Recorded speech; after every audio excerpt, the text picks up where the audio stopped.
volám sa Juraj Merichár, pracujem pre občianske združenie Priatelia Zeme CEPA. Rád by som vám predstavil niektoré možnosti, ako vy môžete sa zapojiť do komunitného rozvoja, ako môžete pomôcť vo veciach, ktoré vás zaujímajú a ktoré sa dejú či už v meste Bratislava, alebo aj vo vašom regióne na Slovensku. Jedným z týchto nástrojov, ktoré som monitoroval počas programu Alternatívy k ekonomickému rastu, je participatívny rozpočet pre Bratislavu. Je to účinný nástroj, ako môžu ľudia sa priamo zapojiť do rozhodovania o peniazoch. Čiže participatívny, akože priame zapojenie do rozhodovania, rozpočet ako rozpočet mesta Bratislavy, do ktorého sa môžu ľudia zapojiť, do ktorého môžu spolu rozhodovať a ktorého prostriedky môžu využívať na svoje projekty. Participatívny rozpočet v Bratislave funguje tak, že sa stretáva 6 participatívnych komunít. Prvé dve sú založené na základe vekovej štruktúry, čiže seniori a mladí.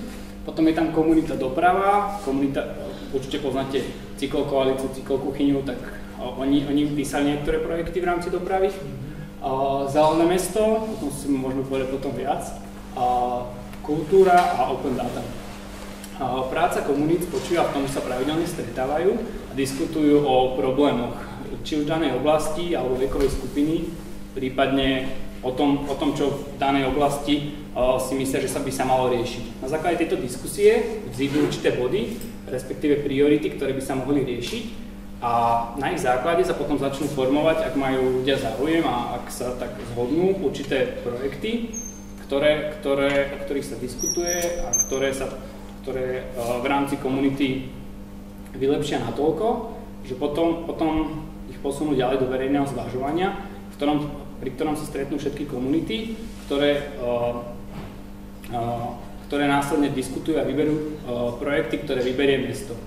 Následne tieto projekty, na nich sa pracuje, implementujú sa, pridelia sa im verejné prostriedky a riešia sa konkrétne problémy.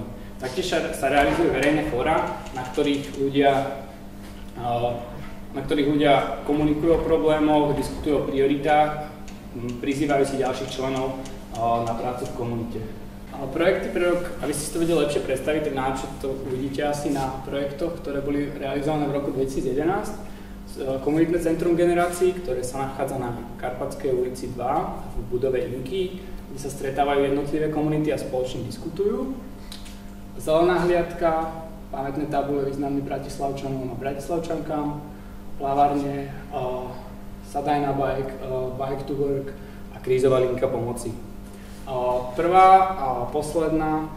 a posledný projekt vlastne realizovala komunita seniory, Zelená hliadka je Zelené mesto, napríklad Sadaj na bike a Bike to work je projekt komunity doprava. Toto sú fotky, ako sa to realizovalo, vpravo hore môžete vidieť komunitu, môžete vidieť akciu Zelenej hliadky, naľavo je komunitné centrum Zora, ktoré je projektom pre rok 2012, tomu sa postanem neskôr. Vpravo dole vidíte záber z verejného zvažovania, na ktorom sa stretli komunity a diskutovali a rozhodovali o tom, ktorý projekt bude podporený. A ak by ste mali nejaký dobrý nápad, tak samozrejme, že sa môžete zapojiť do burzy nápadov, ktoré vám poviem viac na slajde, ako sa zapojiť. Projekt pre rok 2012, tento raz s rozpočtom 30 000 boli schválené na verejnom zvažovaní tieto. Komunitné centrum generácií 2, komunitné záhrady v Bratislave, Zelená hliadka 2, marketing participatívneho rozpočtu a komunitného centra generácií, cyklokuchyňa Rozbicykluje Bratislavu, kultúrne a komunitné centrum Zora, kompostovanie a zodpovedné spolužitie so psami v meste. O všetkých projektoch sa môžete dočítať na stránke pr.bratislava.sk, kde sú aj ich rozpočty, ako aj kontakty, prípadne nejaké ďalšie informácie, ak by sa chceli do niektorého z projektov zapojiť. Čiže zapojiť sa môžete tak, že napíšete do burzy nápadov, ktoré je aj online, prípadne dá sa aj priamo ľuďom v rámci participatívnych komunít, alebo sa zaregistrujete na stránke pr.bratislava.sk, PR ako participatívny rozpočet samozrejme, alebo príďte na stretnutie komunity Zelené mesto, odkiaľ som pribehol ja akurát, ktorá sa stretáva každý útorok. Najbližšie stretnutie bude budúci útorok 30.10. v komunitnom centre generácií v tej Karpatskej 2 o 5. Ďalej môžete sledovať články a informácie z pr.bratislava.sk, prípadne ďalších stránok a skupín na Facebooku. Čiže toto je priamy nástroj, ktorý sa realizuje v Bratislave. Momentálne sa pripravujú projekty pre rok 2013. Ak by ste mali záujem sa zúčastniť prezentácie projektov, tá sa uskutoční už 30.10. Čiže vlastne nepôjdete na stretnutie komunity rovno pravdepodobne až na prezentáciu projektov. Tam budú vlastne všetky komunity a potom začiatkom novembra bude vlastne verejné zvažovanie. Ak by ste mali nejaké otázky k procesu alebo k jednotlivým projektom, tak sa kľudne pýtajte aj teraz.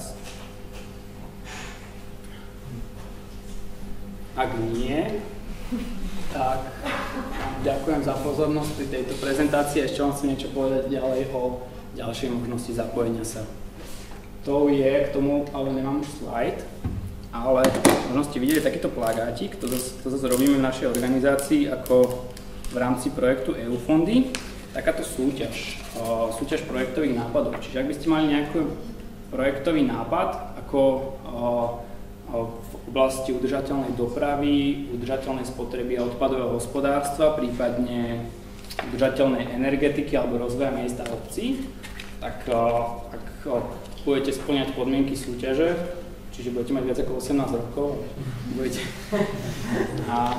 bude to jeden z prípadov tej oblasti a naštudujete si ďalšie podmienky na webe, tak môžete poslať svoj nápad a zapojiť sa, či už ho potom následne realizovať, ale hlavné je to, že bude sa komunikovať ďalej, či už na národnej alebo medzinárodnej úrovni a cieľom je to, aby sa odkomunikovalo to, že eurofondy a iné štrukturálne fondy z prostriedkov Európskej únie sú mali by byť využívané pre nás a chceme, aby boli využívané v čo najudržateľnejšej forme, či už na nejaké kvalitné cyklocesty, aby sme mali kvalitnú mestskú verejnú dopravu, aby sme boli si potravinovo sebestační a podobne. A preto hľadáme aktívnych ľudí, ktorí majú takéto niečo záujem a chcú proste na tomto pracovať a existuje aj možnosť vytvoriť tlak z dola, aby komunita a ľudia vlastne kontrolovali to, ako sa využívajú eurofondy, lebo keď komu spomeniete teraz eurofondy, tak prvé, čo vám napadne, je korupcia, druhé, čo vám napadne, je strašne veľa peňazí a tretie, čo vám napadne, asi Brusel, podľa mňa teda, ale proste sme tu na to, aby sme to mohli zmeniť, no. Keď pritom ešte človek môže vyhrať 1000 eur, tak to je dobre podľa mňa. Keby ste chceli, tu sú potom také brožúrky občianski sprievodcovia peniazmi Európskej únie, kde si môžete naštudovať, ako sú použité prostriedky Európskej únie, ako by bolo dobre ich použiť a ako sa môže človek zapojiť do implementácie fondov Európskej únie. Prípadne je tu aj stránka so súťažou, ak by ste si chceli pozrieť ďalšie informácie na webe. Čiže z mojej strany to asi všetko. Ak máte nejaké otázky, kľudne tu pri stole. Ale... Ja mám otázku. Ty si mne teda spomínal, že si zodpovedný za projekt kompostovania, či by si ma mohol nejak viac povedať o tom projekte konkrétne. V rámci participatívneho rozpočtu z komunity Zelené mesto bol pripravený projekt kompostovania, ktorý koordinujem. V podstate nám ide o to, aby sme zhodnotili biologický odpad, ktorý je v Bratislave, aby sa nevyvážal či už mimo mesta, alebo aby sa nespaloval. Spalovanie biologického odpadu je škodlivé, tak ako spalovanie každého odpadu do určitej miery, napriek tomu, že máme modernú spalovňu, je to určite zdravšie, ak sa to skompostuje a využije na hnojivu. Ušetria sa tým prostriedky na odvoz odpadu, ušetria sa tým prostriedky na nakladanie s ním a získame kvalitné hnojivo. Kompostovanie je nezávadný, po hygienickej stránke taktiež nesmradľavý proces, ktorým vlastne, ak sa to dobre robí, môžeme získať kvalitné hnojivo.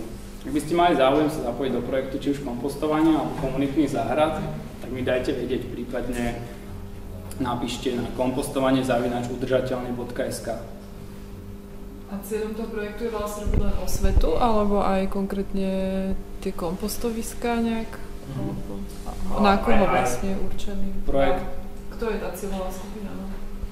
Cieľovou skupinou sú hlavne komunity, ktoré chcú kompostovať. To znamená, že ak by ste mali viacero priateľov, susedov, známych, ktorí už napríklad nebývajú v rodinnom dome, ale chceli by so susedmi kompostovať a zhodnotiť svoj biologický odpad, tak môžu ma kontaktovať, následne sa môžeme dohodnúť, prípadne porozprávať sa o tom, že ako by sa to dalo riešiť a vypracujeme nejaké akože dohodneme sa, že kde by to bolo najlepšie umiestniť nejaký kompostér a vieme poskytnúť ešte školenie, nejaké informačné materiály a podobne. Kompostéry budú umiestnené v 2 komunitných záhradách, ktoré pripravujeme. Jedna bude pravdepodobne v Dúbravke, druhá bude pravdepodobne v Račí. Zatiaľ je to v štádiu schvaľovania, ale pracuje sa na tom. Jedno kompostovisko ukážkové bude v budove komunitného centra generácií, kde si budete môcť pozrieť, ako vnútri sa dá kompostovať. Takže také malé zariadenie vermikomposter, trojposchodové, v ktorom budú kalifornské dážďovky, ktoré zhodnotia bioodpad priamo v byte. To je akože stávané tak na balkóne. Čiže ak k tomu budeme mať letáky, k tomu vám môžeme dať letáky. Ak by ste chceli s tými susedmi vytvoriť si nejaké komunitné kompostovanie, to je možné. Ak by ste si chceli so susedmi spoločne pestovať nejaké bylinky, prípadne nejaké ovocie alebo nejaké iné nenáročné kry alebo bylinky pod vašou bytovkou, prípadne pri vašom dome, tak môžete ma taktiež kontaktovať, ja to prepošlem koordinátorovi projektu Komunitné záhrady. Cieľom tohto projektu zabezpečí potravinovú sebestačnosť, aby sme mali potraviny čo najbližšie pri sebe. Čiže môžete sa prísť pozrieť na dažďovky, môžete sa prihlásiť na školenie, môžete si zobrať nejaké letáky a aj o kompostovaní sa môžete dozvedieť viac. Ja otázku k tým komunitným záhradám, či to už funguje, alebo že ako si to už môžem predstaviť, že niekde okolo časti sídliska. V zahraničí to funguje. Nie, tu sa pýtam na Bratislavu. V Bratislave, pokiaľ viem, tak sa jedna bude v Rači, momentálne získali na to grant z SPP. A ďalšia bude pravdepodobne za účasti komunity v Dúbravke, ale na tom ešte pracujeme. Čiže fungovať to bude pravdepodobne od začiatku budúceho roka. A bude niečo podobné v tom filme? Alebo či... Ja som žiaľ ten film nevidel, ale asi hej, no. Keď ste videli aj film Ako Kuba prežil ropný zlom, tak aj tam napríklad boli komunitné záhrady a ľudia si komunitne pestovali v meste, čiže je to model potestovaný. Je to dobrovoľné, že môže tam vyhodnúť to a pestovať si na vymedzenom priestore? Napríklad na takých vreciach, ktoré sú ešte vyvýšené, aby človek nemusel sa lopotiť nejak s motikou dole, ale proste komfortne si môže dopestovať na vreci, prípadne tam budú nejaké kríky a tak. Prioritne je to určené tým ľuďom, čo sú tam, ale ak by niekto aj z inej oblasti sa chcel zapojiť, tak mohol by sa to dať skoordinovať v pohode. Tie náklady na zriadenie takej komunitnej záhrady ste si nejak vyčíslili, že sú vysoké, alebo povedzme my, keby sme sa tak zobrali, že chceme túto za školou mať nejakú záhradu, že by sme to... Na tej skaby bude rovno jablka, napríklad. Alebo mrkva. No hej, že či je to teda drahé, také čo si urobiť, no. Keď na to treba ten grant. V projekte komunitné záhrady sa budú robiť aj vyvýšené závony, čiže sa tam dovezie niekoľko tón zeminy. Podobne, aby to bolo pre ľudí komfortnejšie to pestovať a aby sa tam lepšie a permakultúrne nakladalo s tým, že akože budú tam uplatňované princípy permakultúry, teda spolužitia rastlín, tak aby sa navzájom posilovali. Ja si myslím, že veľmi jednoducho sa to dá spraviť, ale lacno, ak ľudia chcú, ale rozpočet presne, to by sa museli spýtať kolegu priamo na stretnutí. Čiže... A on by mal aj prísť, myslím, že... No, príde na film The Dirt, čo bude. Tak potom možno to bude lepšie sa ho popýtať tam potom. Čiže tak. Ale si trochu nadvezal na takú otázku a síce, že v tom filme, aby som nejak lepšie predstavil alebo uvedol lepšiu predstavu, tak tam boli vlastne dve možné využitia. Čo sa týka tej komunitnej záhrady, jedno bolo, že v metre, že tam vypestovali nejaké ovocie s tým, že hociký cestujúci si mohol odtrhnúť cestou jablko ísť ďalej. A druhý príklad bol, že robili komunitu niekde v nejakom kvázi sídlisku a následne to ovocie predávali, že či to bude fungovať aj takýmto spôsobom, či už tej Dúbravke alebo v Rači, že poprvé v v tom prvom možnom prípade, že by si ľudia, proste verejnosť mohla zobrať, čo vidí, alebo že v druhom prípade, že či by to tí ľudia aj predávali.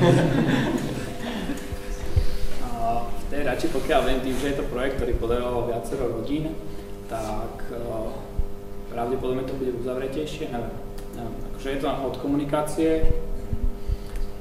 Tieto projekty sú v štádiu prípravy, čiže ja si myslím, že bude sa dať akože s nimi dohodnúť, keby človek chcel si aj niečo kúpiť, prípadne aj niečo ochutnať iba tak, že ako chutí mestské jablko. Čiže ja si myslím, že aj, no, neviem, ťažko povedať. Business kvôli tomu, mňa to trochu zaráža, že aj v tom filme, ako to bolo uvedené, tak to bolo veľmi inšpiratívne. Na druhej strane sa mi to zdal ten film byť mierne propagandistický v tom, že zobrazoval iba všetky také pozitívne stránky a nezobrazoval vôbec také otázky, ktoré by sa mohli vynárať.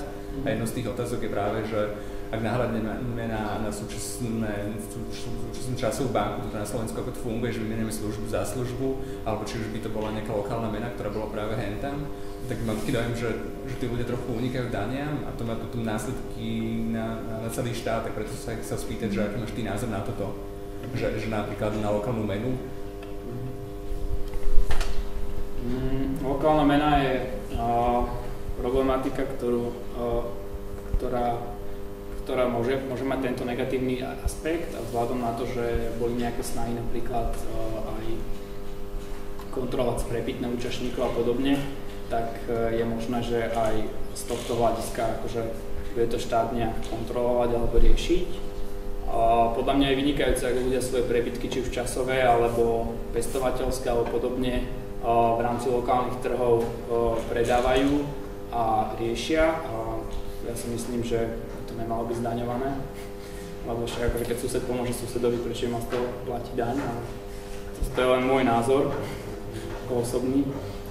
Na druhú stranu si myslím, že práve štát by mal podporovať lokálne meny a lokálny rozvoj, lebo čím viac peniazí sa tu točí, tak tým menej ujde do zahraničia. Lebo ja keď predám 20 jablok susedovi, ktorý mi za to povedzme dá 3 klobásky, tak jednoducho tie peniaze tu zostávajú, ja ušetrím tým, že nemusím kupovať si klobásky, ja neviem, v nejaké veľkom hypermarkete, ktorý odtiaľto odsaje zisky niekam do Anglicka. A on zase ušetrí na tom, že nemusí kupovať jablka v nejakom hypermarkete, ktoré sú zadotované Európskou úniou, na to aby prišli, aby sa doviezli ešte sem proste. Čiže jednoznačne lokalizácia je podľa mňa dobrá v tom, že sa tu točia peniaze. V tomto môžem odporučiť tzv. LM3 indikátor, ktorý je nástroj na to, ktorý meria, koľko sa minie peňazí v danom okruhu a ako sa ďalej tie peniaze v danom regióne rozvíjajú. To napríklad na stránke thinktank.cz my to akože celkom dobre pomerali na nejaké zaujímavé projekty, napríklad moštárna v Hostetíne, nejaké ďalšie. Napríklad akože vyčíslili, že keď investujú povedzme 1000 eur do moštárne v Hostetíne, kde akože sa vyrába mušt z lokálnych jablčok a ďalej sa predáva, tak keď si to lokálni ľudia kúpia, že koľko peniazy vlastne oni minú v tom regióne. Ak napríklad dáte 1000 eur do nejakého hypermarketu, tak podľa mňa nejakých 20% ľudí ako zisk niekam inám, to je akože z brucha odhad, ale keď len 20% z toho odíde hneď, tak proste tie ďalšie peniaze otázne, či sa tu točia ďalej. Čiže si myslím, že to lokálne alternatívy treba podporovať, lebo je jednoznačne chore, aby sme boli 55% potravín dovážajú z zahraničia, keď sme boli potravinovo sebestační. Čiže. To bol socializmus. A zaznamenáte nejaký nárast v našich komunitách? Chodia ľudia či nás viacnovačstva, alebo zaujímajú sa o túto problematiku? Alebo ako to máte tam? Pripája sa čoraz viac. Ťažko povedať, no, projekt sa rozbieha, je to druhý rok. Vlastne v tým začiatku sa to povedať, realizovali sa už projekty a realizujú sa už niekoľko mesiacov. Čiže základne na to, keď niekto má nejaký nápad, prípadne chce sa zapojiť do projektu projekty sa robia, čiže je to začiatok z hľadiska toho, že napríklad sú mesta, kde sa participatívnym rozpočtom rieši 100% 100% celého mestského rozpočtu, napríklad Porto Alegre, čo je ale v Južnej Amerike. A tam je podstatne aj vyšší záujem občanov. Na druhej strane my máme 30 000 eur za rok 2012, čo je malé percento mestského rozpočtu a tak, no, treba aj takto na to pozerať, že je tam akože veľký potenciál v tom, že koľko ľudí sa ešte môže zapojiť a koľko peňazí ešte možno dostať. Čiže čím viac ľudí sa zapojí, tým viac peňazí zákonite dostane, respektíve by mal dostať ten rozpočet, lebo ľudia ako poslanci, respektíve ľudia v zastupiteľstve uvidia, že občania majú o to záujem a sú nimi priamo volení, tak jednoducho tam pošlú viac peňazí.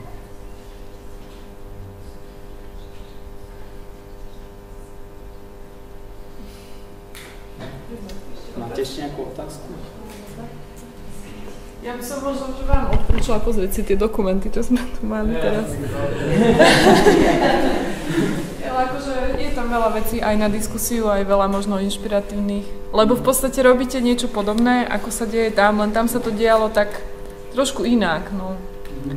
Akože nešli priamo do spolupráce s mestom, ale začalo to skôr tak ako že už niečo mali urobené a potom vlastne tá samospráva začala mať záujem o nich, lebo práve už tak začali akože tušiť, že aj sa zvolebnieva, bolo by dobre niečo akože tak a ešte možno zaujímavé je, že tam to vznikalo v malých mestečkách a tuto hneď ste sa vrhli, hej, no ono to viem, že vlastne väčšina tých ľudí sú z Bratislavy, ale že to začne zrovna v Bratislave, kde že ako kvázi veľké mesto s mnohými ľuďmi, ktorí tu nebývajú vlastne, čiže nemajú vzťah k tomu mestu, že im nezáleží nejak, akože tu nejaká komunita záhrada v Dúbravke, že v živote som tam nebola. Že je to také, akože máte to ťažšie, no. Sú tu komunity podľa mňa. Napríklad ľudia, ktorí akože stačí, aby niekto začal malovať ihrisko pod ich bytovkou a ľudia sa začnú zapájať. Najprv tam maluje jeden, druhý, traja a potom proste prichádzajú susedia a začínajú pomáhať. Akože som počul skúsenosť pred minulého týždňa, fakt, že akože len to treba zladiť, no. Tí ľudia sa stretávajú na pieskoviskách, ideálne styčné boli sú asi deti, ktoré sa akože bezprostredne hrajú s hocikým, že v meste akože nemajú tieto zábrany, ale je to ako keby také znovu objavovanie niečoho, čo je na dedine, no. Ešte možno ja mám otázku takú, že či robíte aj nejakú osvetu práve medzi deťmi, lebo vlastne oni tie decká raz budú akože veľké a budú rozhodovať o mnohých veciach a či napríklad v rámci tých vašich projektov je tam niečo, čo je cielené aj na deti? Je tam projekt marketing participatívneho rozpočtu a komunitného centra generácií a rozhodne by bolo zaujímavé spraviť nejakú prednášku na základnej alebo nejaké materské a ideálne asi až na strednej, podľa mňa. Stredná škola, stredná, vysoká škola, ale je to dobrý návrh. Aj k deťom, aj k malým. To zase v tom dokumente bolo vidno, že ako tie decká vlastne už od tej základnej školy, možno už od materskej školy, oni sa snažili vlastne a tie deti chápu a vlastne už potom oni to prenášajú zase na tých rodičov. Že ten rodič skôr sa potom uvedomí, keď mu nejaké malé decko povie, že halo, že kam to hádžeš, hej. Takže, alebo tak, no. Ale ešte k tomu prechádzajúcemu bodu som chcel doplniť, že v Bratislave vlastne je jedno miesto, kde sa realizuje participatívny rozpočet, ale vytvárajú sa tu aj nástroje na to, aby sa realizovali v iných miestach. Napríklad, ak sú nejaké aktivisti z iných miest, viem, že boli ľudia z Ružomberka, z Banskej Bystrice, ktorých zaujímal participatívny rozpočet na Trans-Europa Festival, na ktorom sa rozprávalo o týchto témach. Jednoducho sú na to nástroje, či už webové rozhrania, alebo aj nejaké skúsenosti, prípadne nejaké know-how na to, aby sa to realizuje v iných mestách. Ak sa to otestuje v Bratislave, tak potom podľa mňa sa to môže uplatniť aj v tých komunitách zabehnutých a inde. Uvidíme, čo ukáže čas.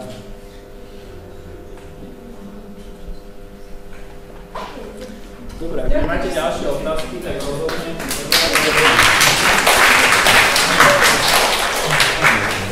Dobre, potom do ruky.